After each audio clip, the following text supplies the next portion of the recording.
Hey everybody, Aaron Rift here from NoDQ.com to give you my thoughts on TNA Bound For Glory 2015.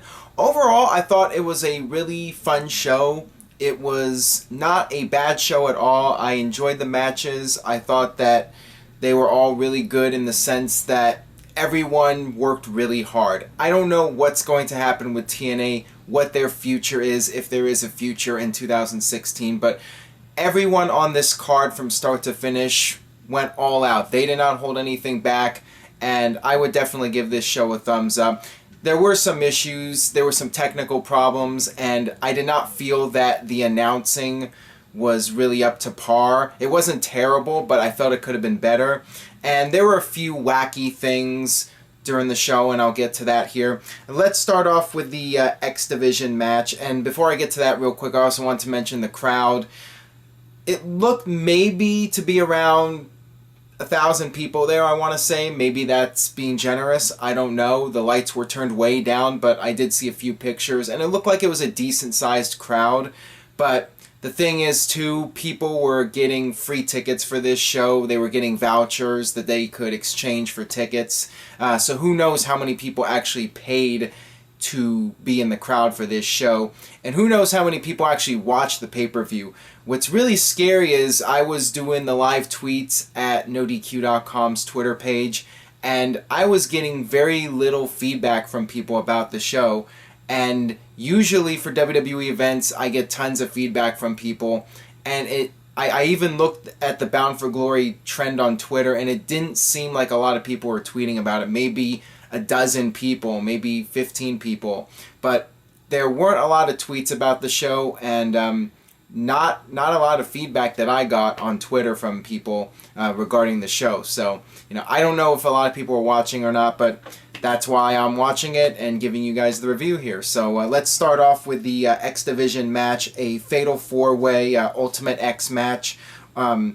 Andrew Everett, an indie wrestler making his TNA debut here, and the defending champion Tigre Uno, DJ, and Manic. This was a really fun match. Not the best Ultimate X match of all time, but it was a lot of fun. They were doing tons of dives, very fast-paced. You had Everett doing the springboard shooting star press. You had Tigre Uno doing a 450 splash onto the outside. You had Andrew Everett doing a 630. They were doing lots of crazy stuff in this match. It was really fun to watch. Never a dull moment. And you had Tigre Uno retaining the title. And after the match, we had Hurricane Shane Helms appear. He came out and endorsed Tigre Uno as the X Division champion. So that was a nice moment. And we had EC3 come out for a promo. He was mad that the deck was stacked against him, and he said he was still going to win. Very interesting with this EC3 storyline. Throughout the show, they kept talking about how the odds were stacked against him, and even though it was technically a 33% chance of him winning, really he had less than that. Almost like he needed Scott Steiner here to explain the math, but because of Jeff Hardy's the referee, the odds were even lower for him to retain. And I'll get to more of that in a few minutes here. Next up, we had the Gauntlet Match, which was very interesting. You had Mr. Anderson coming out. The microphone would not come down from the ceiling. That was kind of funny. This was TNA's WrestleMania, and they had a glitch here. You had Al Snow coming out for this. This was a match to determine a #1 contender, and I guess it was for any title. I thought it was just for the world title, but I guess the winner could have chosen the women's title, or the Knockouts title, excuse me. You had Al Snow coming out in this match, and he got one of the biggest pops of the night. He came out with Head. The crowd was going crazy for him. Eli Drake was the first guy eliminated. I like him a lot. I've talked about him on youtube.com/NoDQCAW, and I've enjoyed his promos, and I was sad that he was the first one out, courtesy of Al Snow and Head. And then you had Shara come out, and everybody stopped fighting at one point and started doing the Shara Shuffle. I kid you not. This was one of the most ridiculous things I've ever seen on any pay-per-view.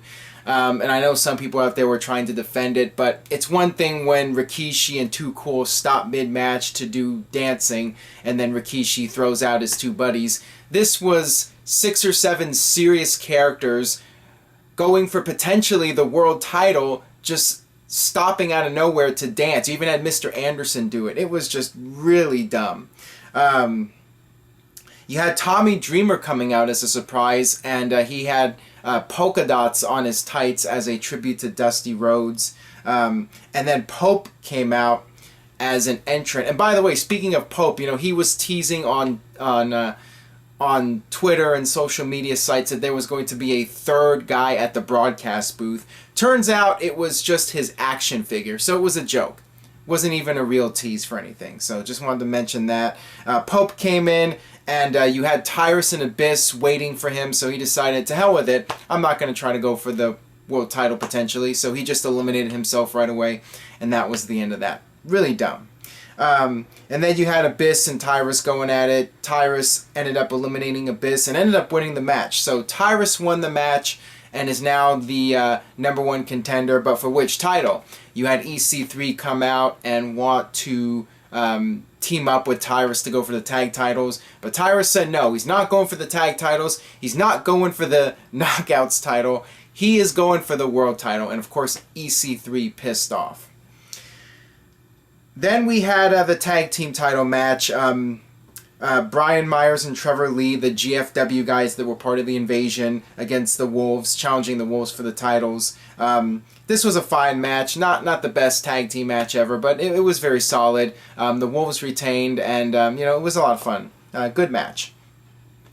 Then you had the Earl Hebner segment. Actually, I'll get to that in a minute. We actually had the King of the Mountain match between the two Bobbies, Bobby Lashley and Bobby Roode. I thought that this was a really solid match between these two. They exchanged submission holds. They did each other's finishers. You had Bobby Lashley doing the spear. You had Bobby Roode doing the spear. Roode ended up needing to hit 2 Roode bombs to win the match. And afterwards, they did a handshake. So I enjoyed this. I thought that this was really good stuff between these two. Definitely one of the matches I would recommend you checking out if you were going to watch this pay-per-view. Then you had the Earl Hebner Hall of Fame segment with Billy Corgan coming out and introducing the video package, which was about as good as you could hope for without being able to show WWE footage. But nonetheless, it was a nice video package, and Earl Hebner came out to referee the Knockouts title match between Gail Kim and Awesome Kong. Not the best match that they've had against each other. You had Awesome Kong hit a big splash.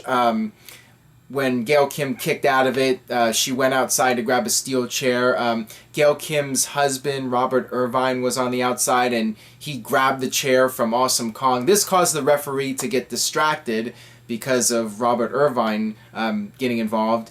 And while this was happening, Awesome Kong slammed Gail Kim onto a steel chair, and Robert Irvine got really pissed off at the referee, and he was yelling at Earl Hebner to do his job. Earl Hebner, the Hall of Fame referee who was distracted by Irvine, but whatever.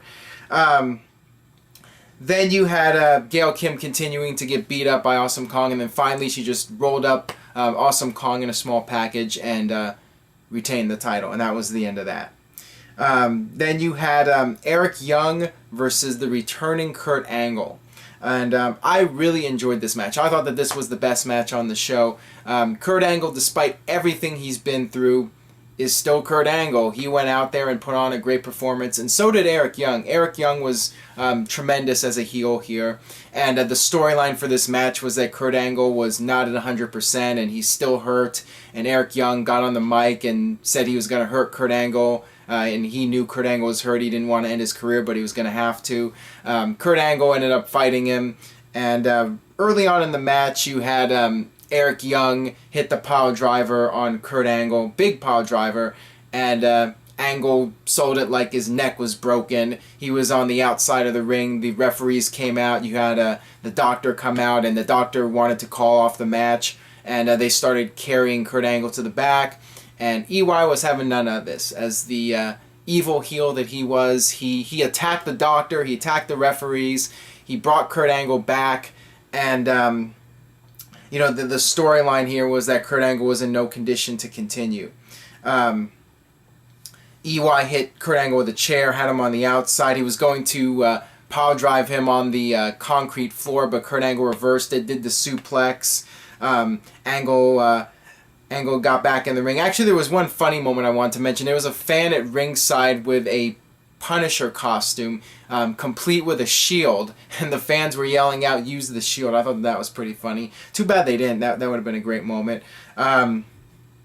Anyways, Kurt Angle made a brief comeback, but then Eric Young got control again. Eric Young went for a pile driver on the top, from the top rope, and Kurt Angle was able to reverse it and get the ankle lock on, and eventually Eric Young submitted. So Kurt Angle won his comeback match, and I thought that this was really good. The announcing I thought was not so great. You know, I thought that they could have been a little bit more animated. I mean, they did a decent job at being upset over the situation, but I just felt it was lacking a little bit. That's just my take on it.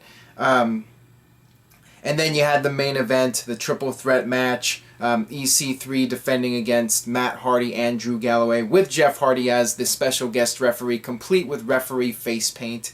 And the storyline here was that EC3 had no chance in hell.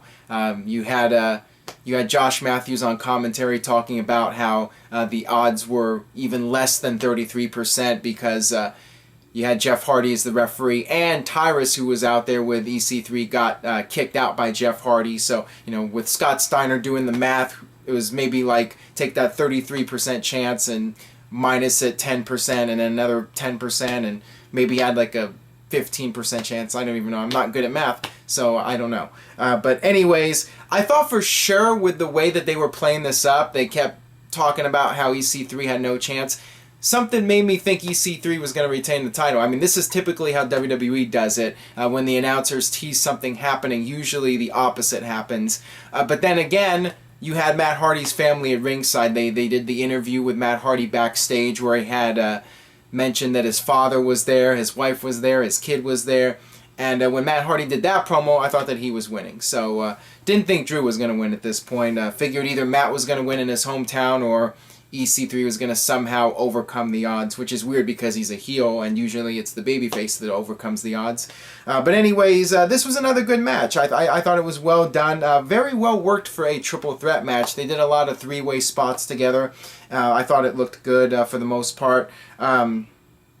You had one moment where Jeff Hardy got nailed and Matt had the match won. You know, they did, it was clever in a way because they did a few teases like there might be something going on where Jeff might turn on Matt. You know, Jeff got knocked down and Matt had the match won. And then another point at the end of the match, Jeff Hardy had the steel chair and you thought for a moment maybe he was going to hit Matt with it. So, I mean, this was well done, I thought. I definitely thought that they did a good job with this. And, you know, they were bringing up how Jeff Hardy was not trained as a referee, and that was part of the storyline in the match.